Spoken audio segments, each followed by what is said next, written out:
Good afternoon po mga kababayan, sir. This is Jam, the Filipino channel. Ang ipong lingkod sa today is August 23, 2026 at tayo ngayon ay papunta.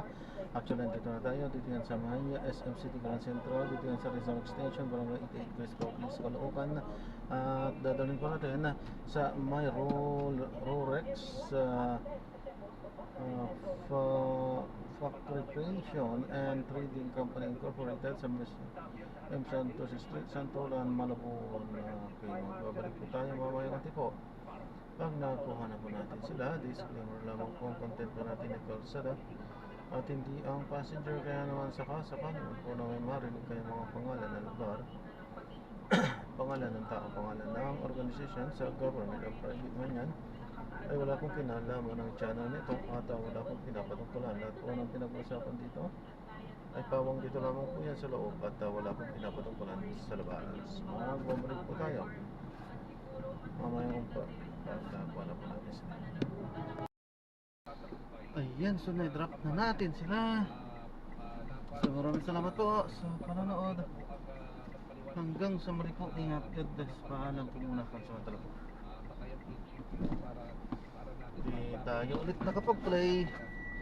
Aha, at alam na po natin ang dahilan kung bakit.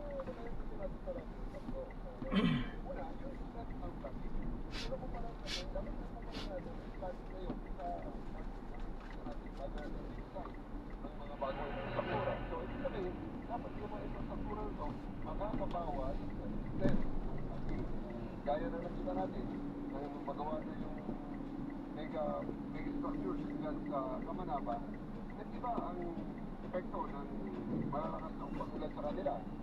Sila na mismo nakapagsabi na hindi na ganun kalaki, hindi na ganun karami ang nababaha. At hindi na sa buong Metro Manila, yan ang nasasabi ng ating mga kababayan. Although, syempre, sa Southern Metro Manila, may nakita pa rin tayong napakalalim ng mga baha.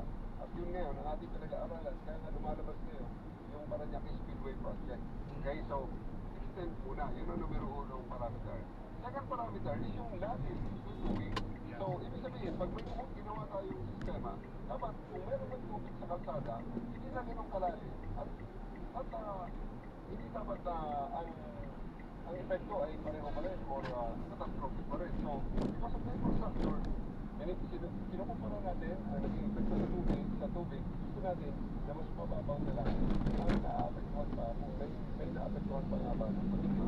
At ang pangatlo, siyempre yung pag-drain o pagpupa ng baha pagkatapos na tumigil ang ulan. Kasi nakikita na sasabi natin na maayos sa ating infrastruktura, kung pagtigil ng ulan, wala rin.